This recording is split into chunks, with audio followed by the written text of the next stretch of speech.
वो governor house पर जाएंगे, लोग बैठेंगे और गवर्नर साहब को ज्ञापन देंगे।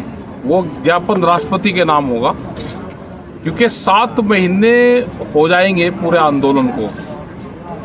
तो 7 महीने का आंदोलन हो गया तो गवर्नर साहब की जिम्मेदारी बनती है कि जो ज्ञापन किसान दे उसको राष्ट्रपति तक पहुंचाए और राष्ट्रपति जी इसमें हस्तक्षेप करें, 3 कानून वापसी हो और सरकारों को डायरेक्शन करें कि जो बिल है, इनको जो कानून है, इन पे सरकार किसानों से बातचीत करे और ये बातचीत से समाधान इसका निकाल दे। ये उसमें ज्ञापन में होगा। और भी बहुत इशू होंगे और 26 तारीख इसलिए चुनी जाती है कि 26 नवंबर को ही ये आंदोलन शुरू हुआ था। तो 26 तारीख को ही हर महीने कोई न कोई 26 तारीख को प्रोग्राम होगा।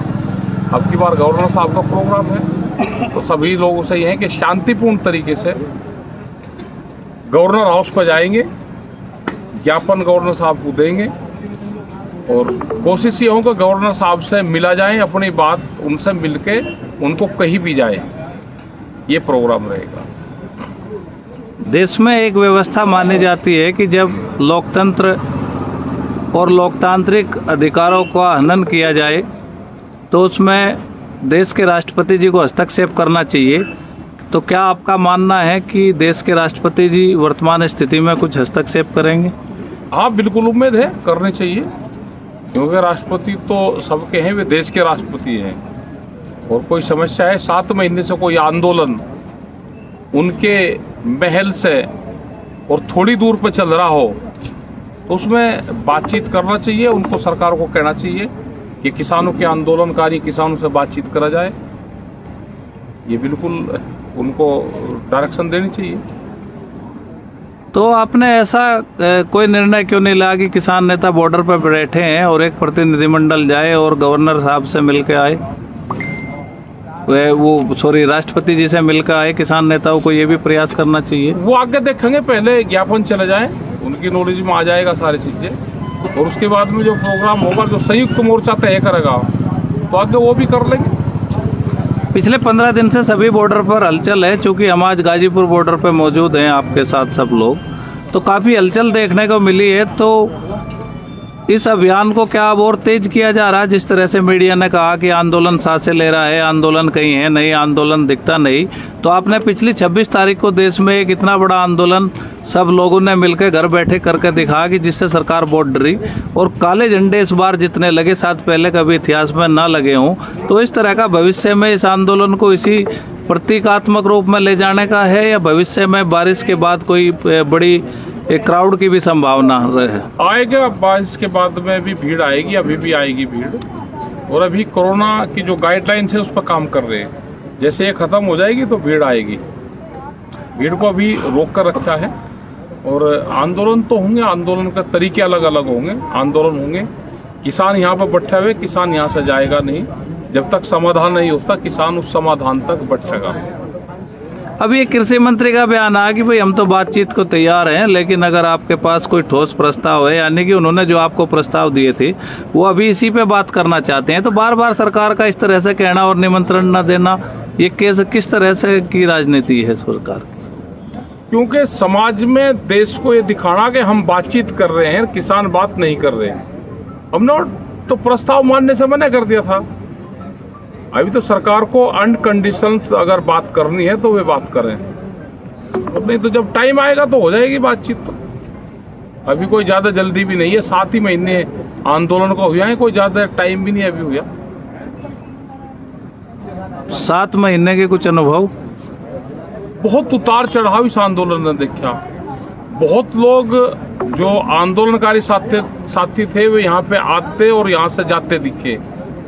बहुत नए लोग आए, बहुत क्रांतिकारी विचारधारा के लोग आए, बहुत लोग गए, बहुत एलिगेशन इस आंदोलन ने झेला। इस आंदोलन ने करीब 12 तरह के मौसम देखे। तो सब चीजें इस आंदोलन में यहाँ पे देखने को मिली। जी, भविष्य में किस तरह से मोर्चे को मजबूत किया जाएगा? मोर्चा तो मजबूत है, मोर्चा तो गांव के लोग मजबूत करेंगे। गांव के लोग पूरी तैयारी के साथ में दिल्ली की तरफ को ट्रैक्टरों का मूव करके बैठे हुए हैं। जब भी उनको कॉल होगी, कोई ज़रूरत होगी तो वे यहाँ पर आएंगे। और देश का जो नौजवान है वो इसकी रीढ़ है पूर्ण रूप से। और इसके तीन इसके वे हैं, टैंक, ट्रैक्टर और ट्विटर, और तीनों को नौजवान चलाता है। तो पूरी मजबूती के साथ में, पूरी शान के साथ में, पूरी ताकत के साथ में तीनों चीज़ों को बेबाक तरीके से अपना चलाते रहें तो ही इसकी आज़ादी, किसान को आज़ादी मिलेगी, नौजवान को आज़ादी मिलेगी, महिलाओं को आज़ादी मिलेगी। ये पूर्ण रूप से किसानों की आज़ादी की लड़ाई है। इस लड़ाई में सब लोग शामिल हों।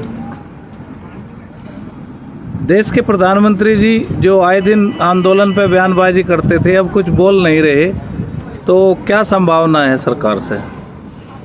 सरकार से तो अभी कोई संभावना है नहीं। सरकार तो विचार कर रही होगी सरकार, क्योंकि इलेक्शन है उत्तर प्रदेश का, तो बहुत मथन चला हुआ है।